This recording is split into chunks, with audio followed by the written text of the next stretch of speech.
The alarm bells rang through the command center of the Galactic Defense Council. General Vexstar's 6 eyes moved quickly across the glowing screens. His blue skin turned pale as he read the report that had just arrived from the outer rim of the galaxy. This cannot be real, he said to himself. His clawed hand shook as he held the datapad. Commander Yuki of the Terran Colonial Marines had done something impossible. She had built a training camp on Cathar 7. Every alien in the galaxy knew about that world. It was a death trap. The surface was hot enough to melt metal.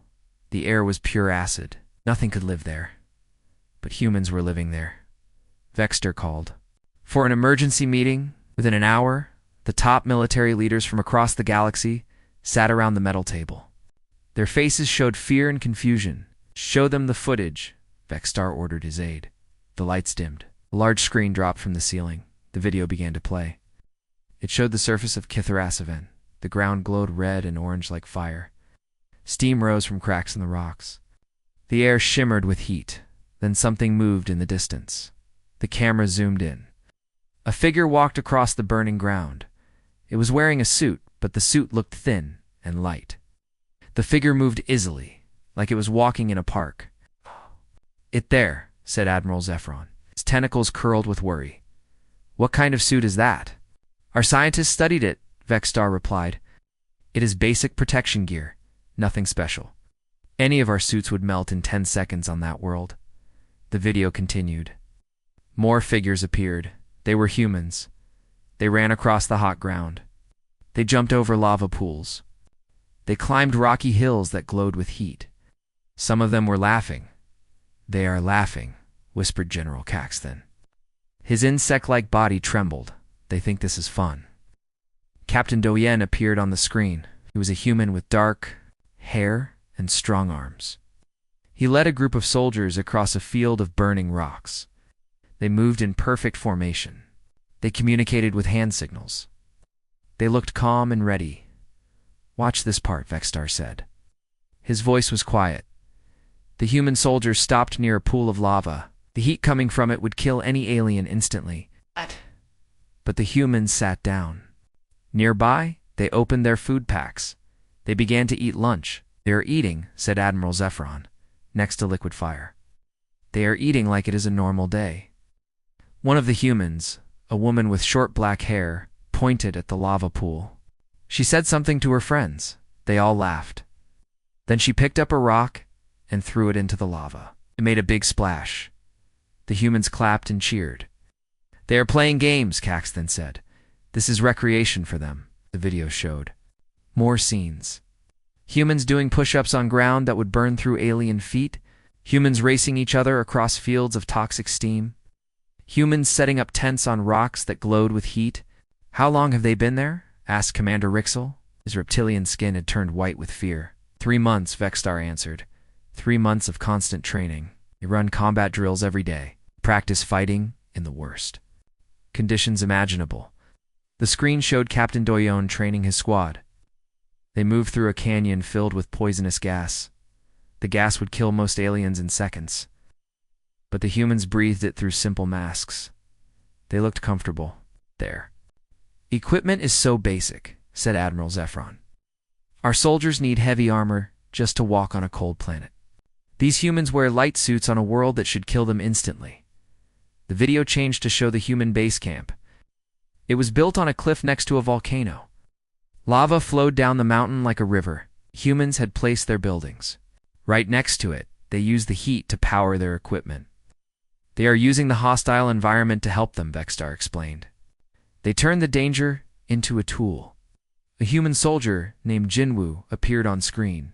He was young with a friendly smile. He stood next to the lava river. He dipped a metal rod into the flowing rock. When he pulled it out, the end glowed white-hot. He used it to cut through a piece of metal like it was butter. "Improvised weapons," whispered Caxton. "They make weapons from the planet itself." The aliens watched in silence as more humans worked around the base. They seemed happy and energetic. They talked and joked with each other. Some of them were shirtless, showing their muscular arms and backs. The heat that would cook alien flesh only made them sweat a little. "Look at their skin," said Commander Rixol. It is not even burned.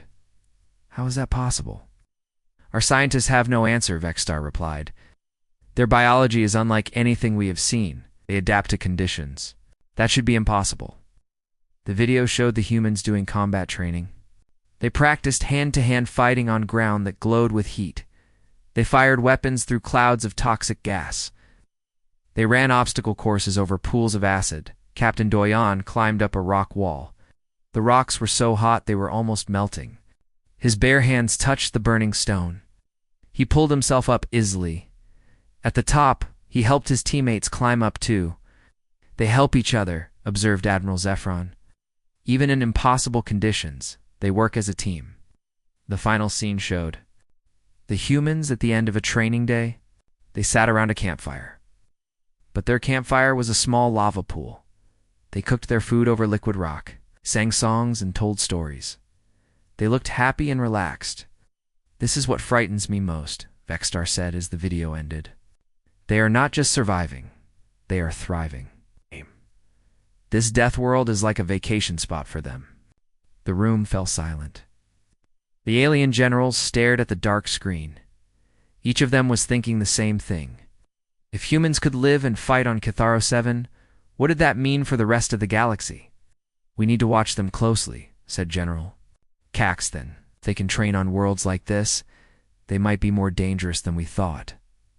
More dangerous? Admiral Zephron's tentacles shook. They're training on a planet that is a perfect fortress. No other species can even get close to it. They could build an army there, and we could never reach them. Vexstar nodded slowly. Send more scouts. I want to know everything about human capabilities, and find out if they are training on other worlds. The meeting ended, but the fear remained. Somewhere in the galaxy, humans were doing the impossible. They were turning death worlds into training grounds. And the aliens were beginning to realize that they might have made a very big mistake by thinking humans were weak. The war was coming, and the humans might be ready for it in ways no one had imagined. 3 months had passed since the discovery on Kithra 7. General Vexstar thought the humans could not surprise him anymore. He was wrong. The new report sat on his desk like a bomb waiting to explode. His aide, a nervous young alien named Kipter, had delivered it with shaking hands. The paper was marked with the highest security level. Sir Kipter said quietly, "You need to see this immediately." Vexstar picked up the report.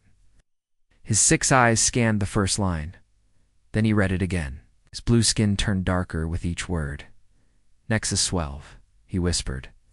They are on Nexus 12. Every military leader in the galaxy knew about Nexus 12. It was a water world covered in endless oceans. But the water was not normal water. It was liquid death. The oceans were filled with heavy metals that would poison any living thing. The rain was pure acid that fell from the sky like burning daggers no one had ever survived on. Nexus 12, not even for a few minutes. But humans were living there. They were training there. Vexstar called another emergency meeting. This time, more generals came. Word was spreading through the alien military that humans were doing impossible things. Fear was growing like a disease. Admiral Zephron arrived first. His tentacles moved nervously as he took his seat. General Caxton came next, his insect wings buzzing with anxiety. Soon, the room was full of worried alien faces. Show them, Vexstar ordered. The lights dimmed. The screen came down. The video began. The first image showed Nexus 12 from space. It was a blue and green planet covered in swirling clouds. Looked beautiful from far away. But everyone in the room knew what those clouds contained. The camera moved closer. It showed the surface of the planet. Dark waves crashed against rocky shores. The water was not blue like normal oceans. It was black and thick like oil. Steam rose from the surface where the acid rain hit the water. Then they saw the humans. Lieutenant Slat. Colonel Suho stood on a metal platform floating in the deadly ocean. He was a tall man with strong shoulders and calm eyes.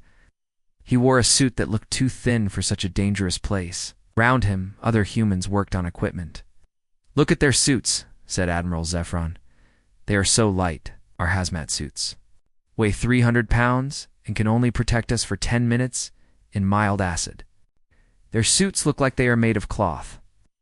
The video showed humans jumping into the poisonous water. They swam in the liquid that would dissolve alien flesh in seconds. They moved like dolphins, fast and graceful. Some of them were racing each other. "They are swimming," General Caxton said in disbelief. "In water that is more dangerous than liquid fire?" Sergeant Hyjin appeared on screen. She was a young woman with short hair and bright eyes. She dove under the black water and disappeared. The aliens counted the seconds. 1 minute, 2 minutes, 3 minutes. "She has been under for 3 minutes," someone whispered, "in water that would kill us instantly." After 5 minutes, Hyjin surfaced. She was holding something in her hands. It was a piece of metal equipment. She had been working underwater in the deadly ocean like it was a normal swimming pool. "It's impossible," breathed Commander Rixel. "No breathing equipment can work in that environment." But the humans were not using normal breathing equipment. They had simple masks that filtered the toxic water. The technology looked basic, but it worked perfectly. The video showed more amazing things. Humans practicing combat moves while floating in the poisonous sea. They fought each other underwater, using the thick liquid to slow their movements and make training harder. They laughed and played games between exercises. Private Jinwoo appeared on screen again. He was the same young man from the Cathara 7. Footage now, he was on Nexus 12, standing in the rain. But this was not normal rain. It was concentrated acid falling from the sky. Each drop would burn through alien skin like a hot knife. Jinwoo held out his hand to catch the acid rain. He let it pool in his palm. Then he poured it into a metal container. He was collecting the acid to use as a weapon. "He is weaponizing the environment," Vexstar said quietly.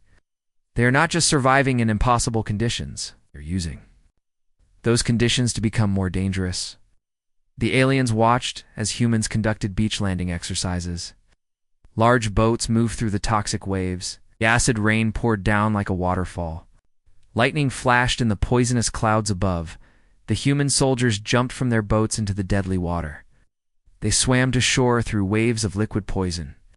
They ran up the beach while acid rain burned down on them. They moved fast and worked together like a perfect team. "Look at their formation," said Admiral Zephron. "They are not just surviving, they're fighting. They are using this death world as a training ground for real combat." The humans set up weapons on the beach. They dug trenches in sand that was mixed with acid. They built fortifications using rocks that were covered in toxic chemicals. Everything they touched should have killed them. Instead, they used it to make themselves stronger. Captain Doyen appeared in the video. He was leading a squad through the acid rain. His soldiers followed him in perfect order.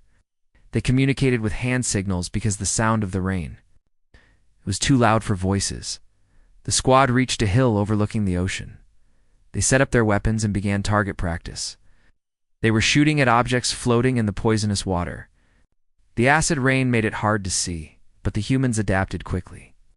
"They are learning to fight in conditions that would blind us," said General Caxton. "The acid rain that would kill us is just another challenge for them to overcome."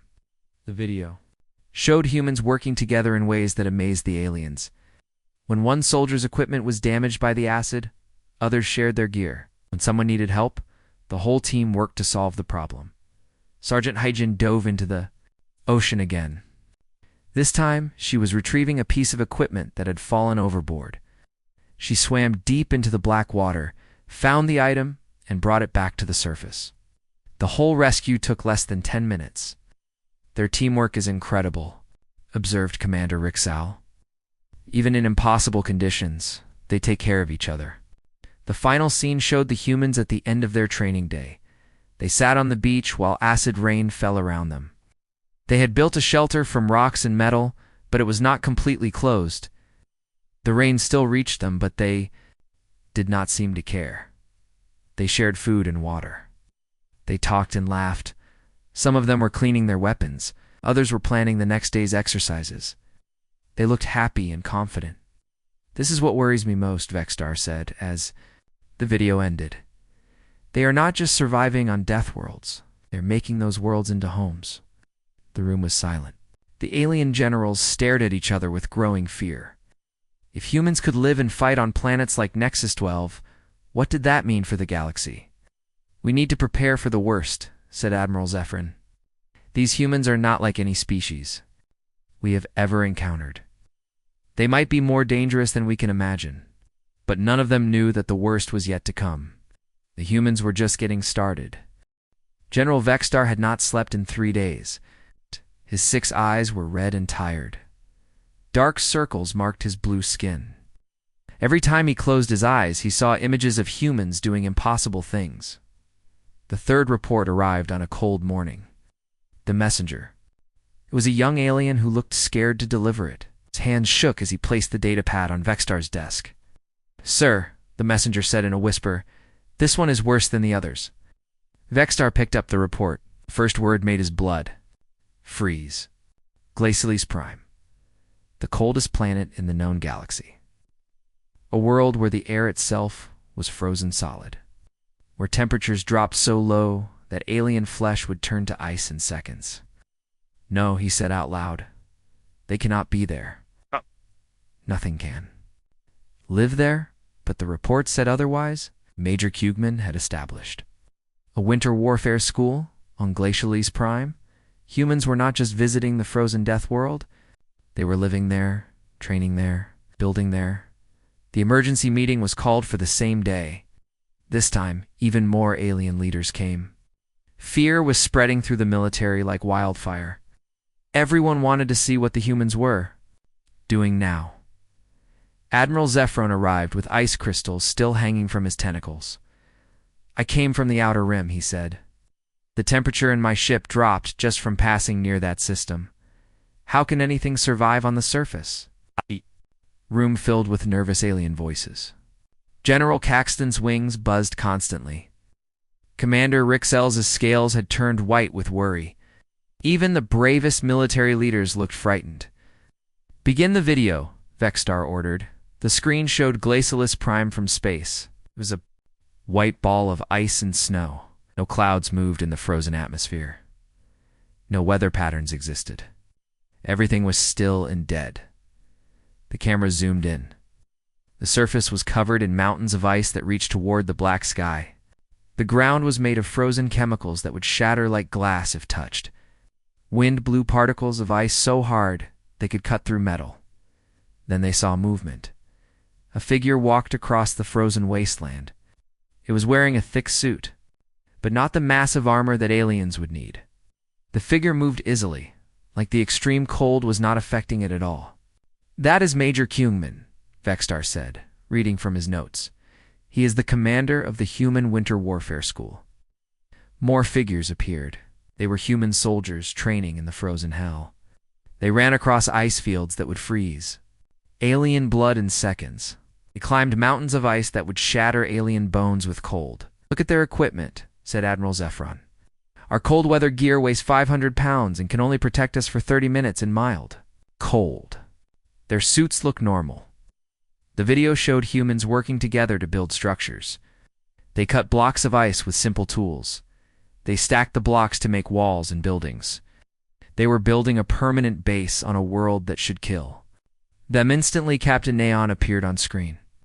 She was a young woman with strong arms and determined eyes. She led a squad of soldiers through an ice cave. The cave was filled with razor-sharp ice crystals that hung from the ceiling like knives. "Those crystals would cut through our armor," said Commander Rixell. "They are moving between them like they are not dangerous." The humans in the cave were practicing combat moves. They used the ice crystals as cover during their training. They moved between the deadly formations like dancers. When ice crystals fell, they caught them and used them as weapons.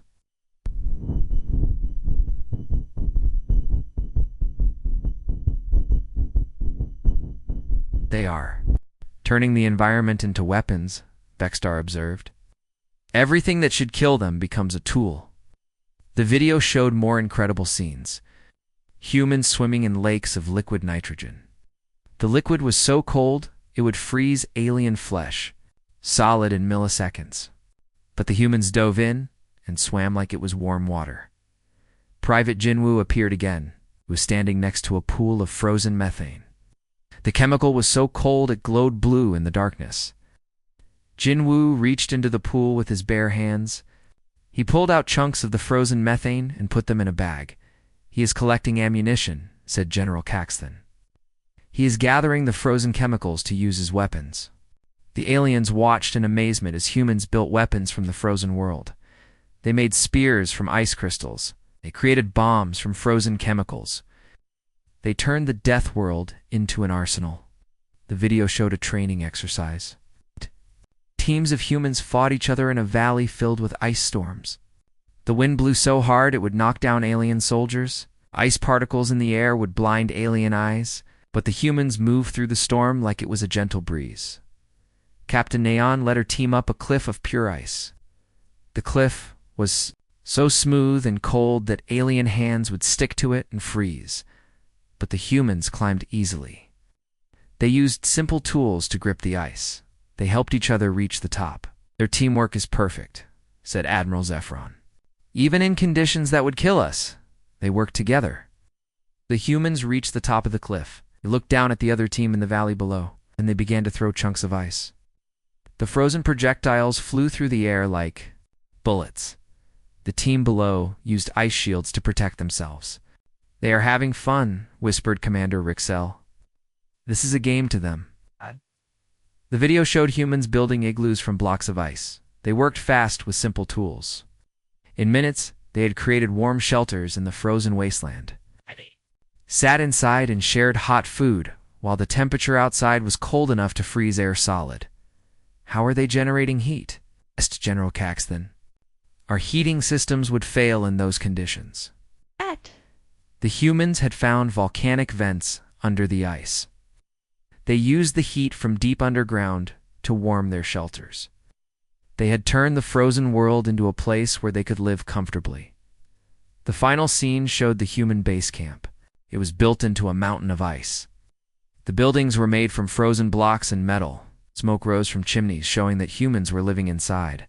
Soldiers walked around the base doing normal activities. They were cleaning equipment, cooking food, and talking with friends. Some of them were exercising outside in the deadly cold, looked happy and healthy. "This is a permanent settlement," Vexstar said quietly. "They are not just training there, they are colonizing it." The video ended with a wide shot of the base. It looked like a small city built into the ice. Lights glowed in windows. Vehicles moved between buildings. It was a thriving community on a world that should be empty and dead. The room was silent. The alien generals stared at the dark screen.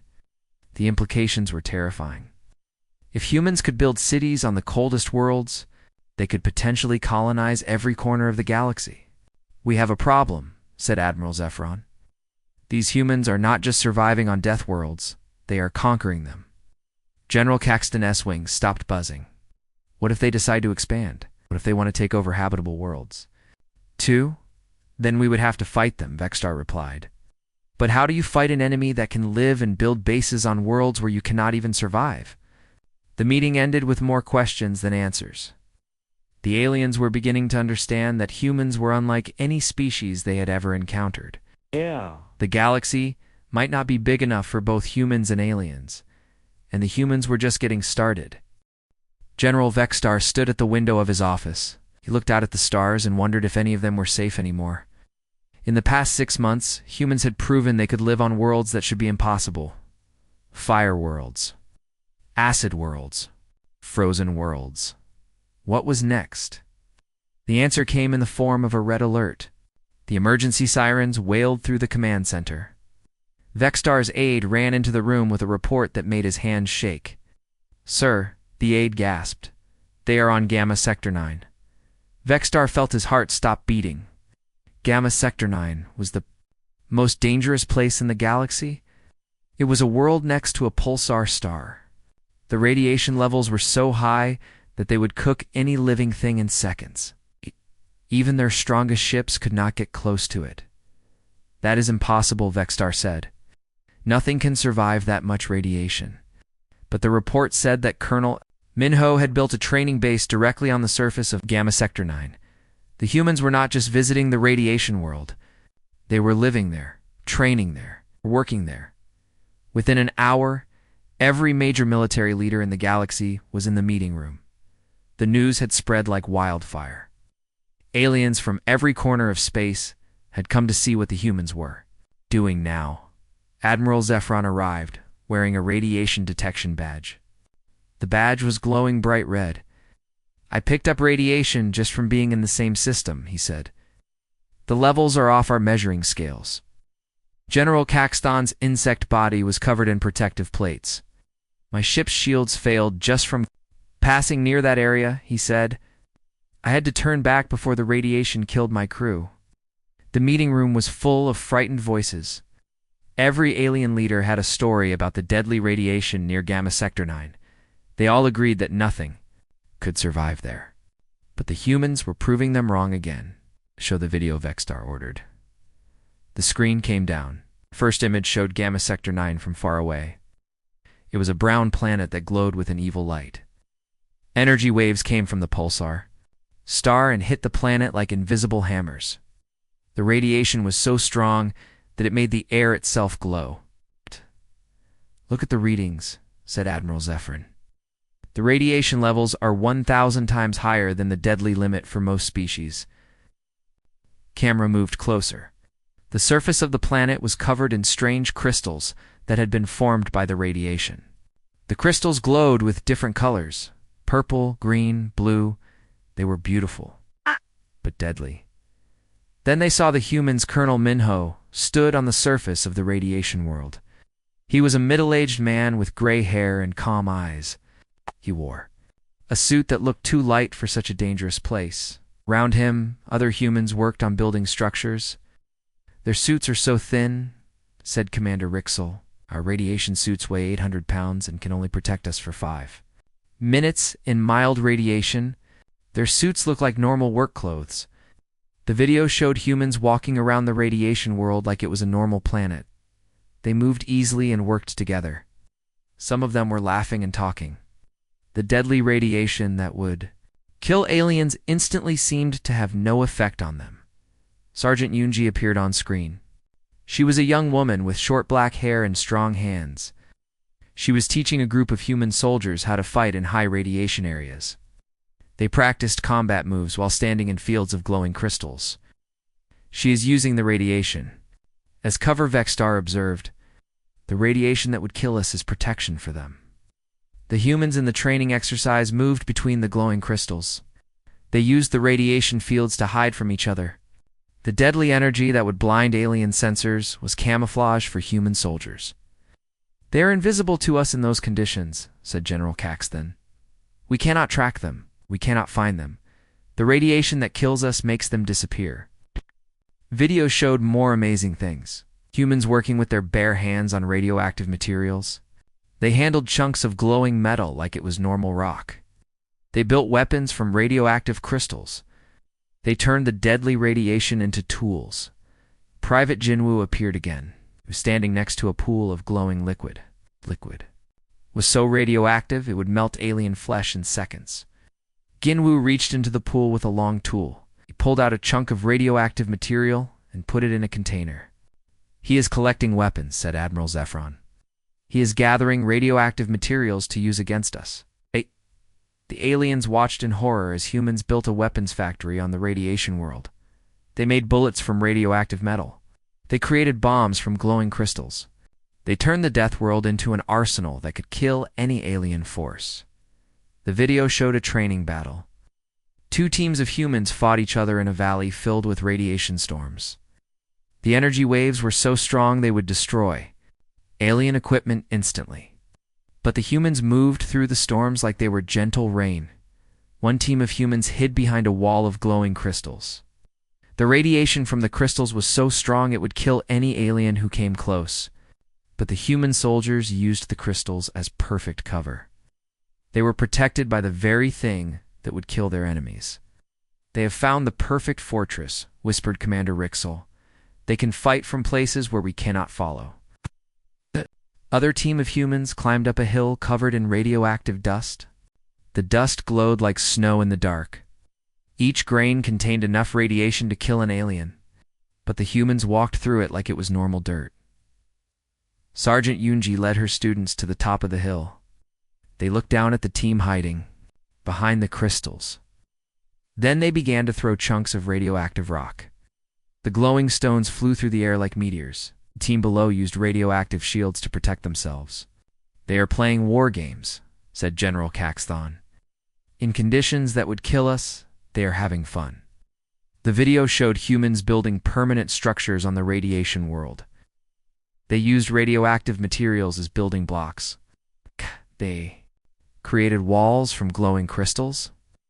They built a city that would be deadly to any alien who tried to enter. The human base was powered by radiation itself. They had built machines that turned the deadly energy into electricity. The pulsar star that made the world uninhabitable was providing power for the human settlement. "They are not just surviving," Vexstar said quietly. "They are thriving. They are using the radiation that would kill us to make themselves stronger." The final scene showed the human base at night. It glowed with radiation like a second sun. Lights moved between buildings as humans went about their daily activities. Some of them were exercising outside in the deadly energy fields. Others were working on equipment that would fail instantly in such conditions. Children appeared in the video. Human children playing in the radiation fields like they were normal playgrounds. They ran between glowing crystals. They played games with radioactive rocks. They laughed and smiled in conditions that would kill alien children in seconds. "They have families there," said Admiral Zephron. "They are not just training soldiers, they are building a civilization." The video ended with a wide shot of the human settlement. It looked like a thriving city built in the middle of hell. Radiation that should have made the world empty and dead was powering a human colony. The room was silent. The alien generals stared at each other with growing terror. The implications were clear. Humans could live and build cities on worlds that were completely inaccessible to any other species. "We have a serious problem," said General Caxton. "These humans can hide on worlds where we cannot follow. They can build armies where we cannot reach them. They can fight us from places that are perfectly safe for them and instantly deadly for us." "What do we do?" asked Commander Rixa. Letters AL. Vexstar looked at the dark screen. "We pray they remain peaceful. Because if they decide to fight us, we have no way to reach them in their radiation fortresses." But deep down, all the aliens knew the truth. The humans were not just building training bases. They were building an empire. An empire that could hide on worlds where no other species could survive. The galaxy would never be the same. General Vexstar had stopped eating. He had stopped sleeping. For the past week, he had been staring at reports that made no sense. Each day brought news of humans doing things that should be impossible. Today's report was the worst yet. His aide entered the room quietly. The young alien's face was pale with fear. He carried a datapad marked with the highest security symbols. "Sir," he whispered, "this is about Venom World." Vexstar's 6 eyes went wide. Venom World was the most poisonous planet in the galaxy. The air itself was deadly. It was made of hydrogen sulfide, chlorine gas, and toxins that would kill any living thing just by touching the skin. No one had ever even tried to land there. "Tell me they are not there," Vexter said. The aide shook his head.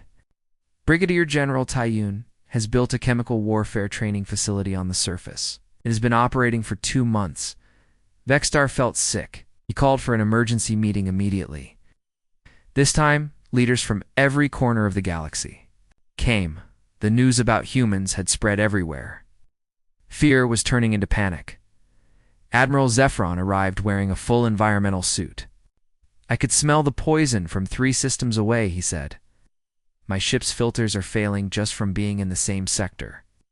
General Caxthon's insect body was covered in protective mucus. "The toxins in that area are so strong, they can kill." "Through sealed armor?" he said. "I lost 3 crew members just from passing near that region." The meeting room was packed with worried alien faces. Every species in the galaxy was represented. They all had the same look of terror in their eyes. "Begin the video," Vexstar ordered. The screen showed Venom World from space. It was a green and yellow planet covered in swirling clouds of poison. The clouds moved like living things, reaching out toward space with tendrils of death. Even from orbit, the planet looked evil. "The atmospheric readings are off our scales," said Admiral Zephron. "The poison levels are 1 million times higher than the deadly limit. Nothing should be able to breathe that air." The camera moved closer. The surface of the planet was covered in pools of bubbling acid. Poisonous gases rose from cracks in the ground. The very soil was made of toxic chemicals that would dissolve. Alien feet on contact. Then they saw the humans. Brigadier General Tai-Yun stood on the surface of Venom World. He was a tall man with silver hair and confident eyes. He wore a breathing mask that looked too simple for such a deadly place. Around him, other humans worked on building structures. "That breathing apparatus is too small," said Commander Rixel. "Our poison suits weigh 1,000 pounds and can only protect us for 2 minutes in mild toxins. His mask looks like a simple filter."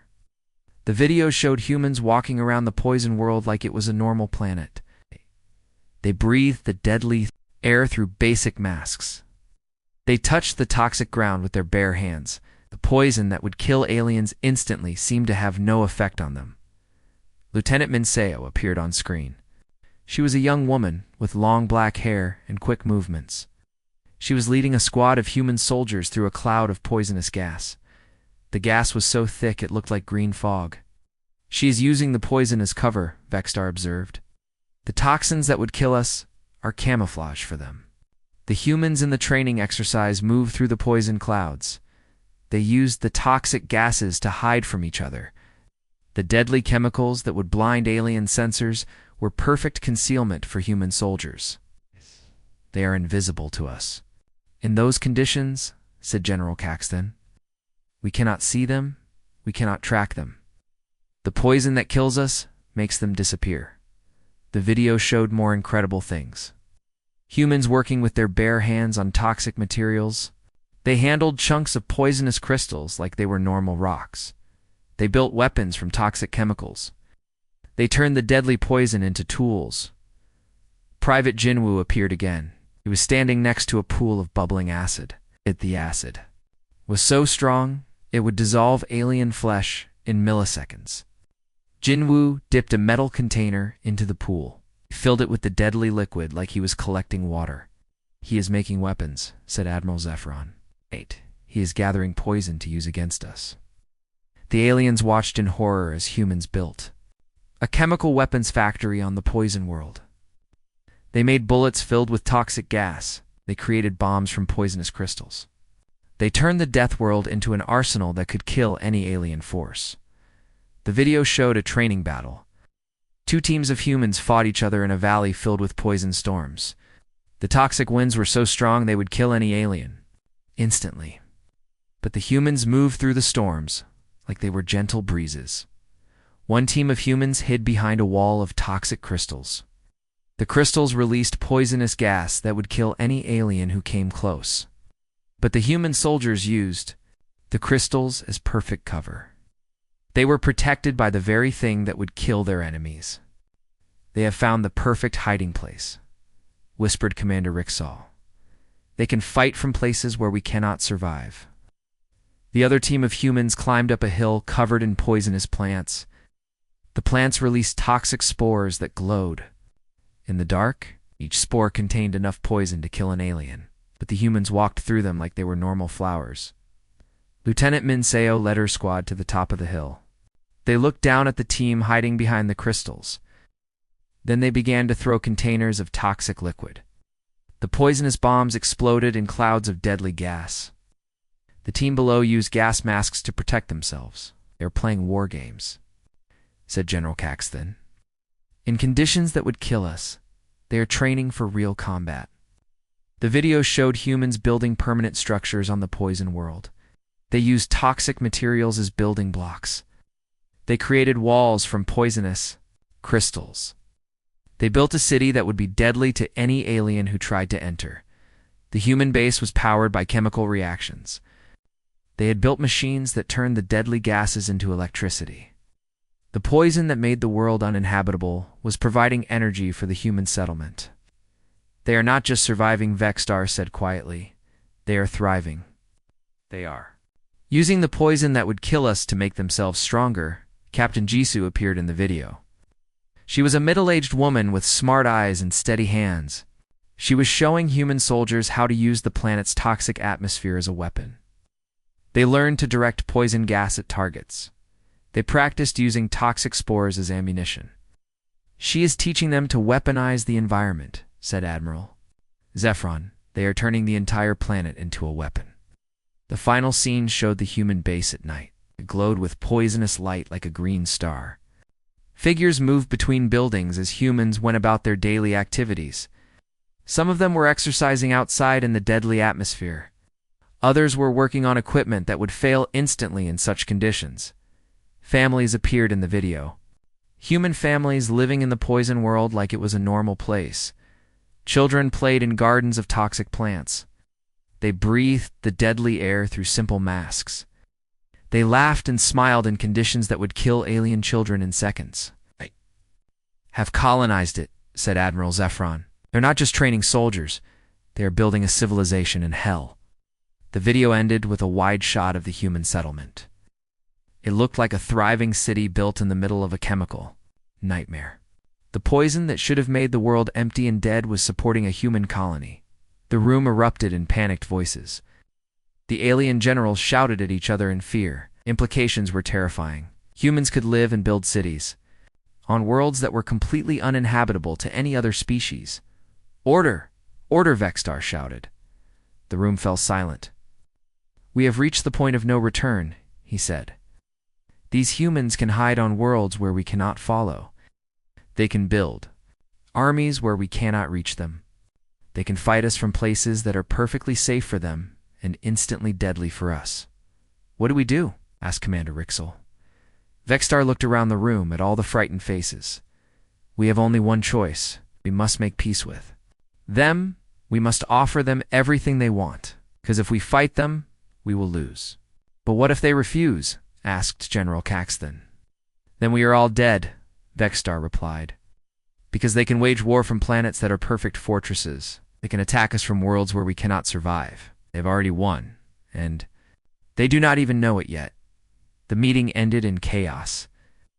The alien generals scattered to their homeworlds to prepare for the worst. The galaxy was about to change forever, and somewhere on Venom World, humans were breathing poison and calling. At home, the Great Council chamber had never been so full. Representatives from every species in the galaxy had come to hear the emergency session. The air was thick with fear and desperate whispers. General Vexstar stood at the center podium, his 6 eyes looking tired and defeated. "We are here to discuss the human problem," he began. His voice echoed through the massive chamber. "What we have learned about humans changes everything we thought we knew about life in the galaxy."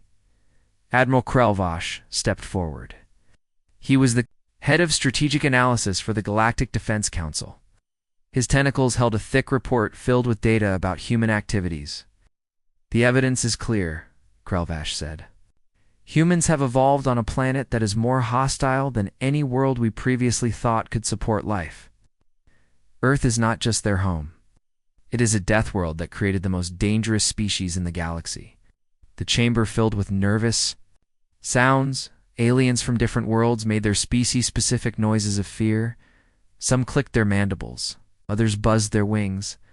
A few released chemical signals of distress. "Show them the comparison data," Vexstar ordered.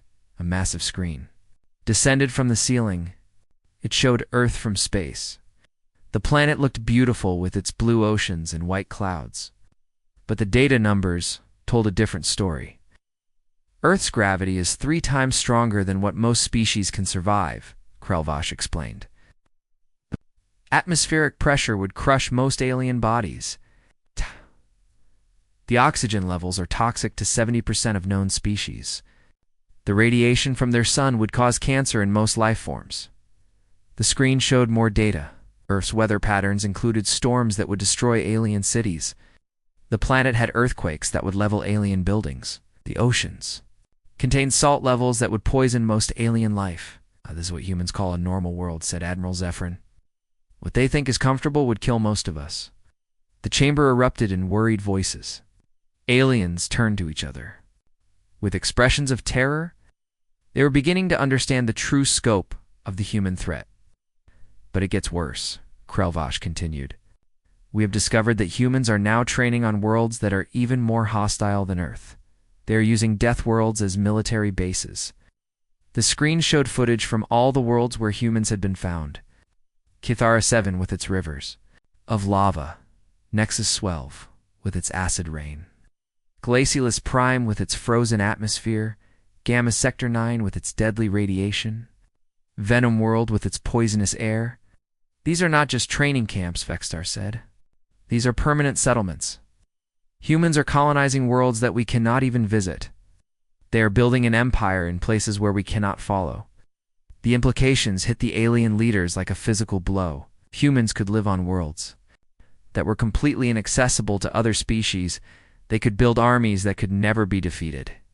"We need to act now," said General Caxton. His insect voice was high with panic, before they become too strong to stop. "Act how?" asked Commander Rixall. "Cannot reach them on their death worlds. We cannot fight them in conditions that kill us instantly. What weapons do we have against enemies who live in perfect fortresses?" The chamber fell silent. The truth was clear to everyone. The aliens had no way to fight humans who could hide.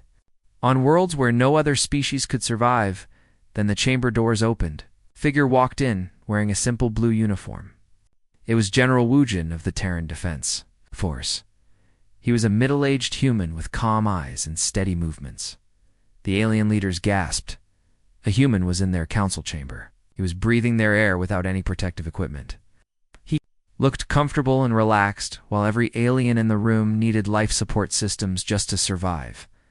"I received your invitation," General Wujin said. His voice was calm and friendly. "I understand you want to discuss galactic security." Vexstar stared at the human. "You are breathing our atmosphere.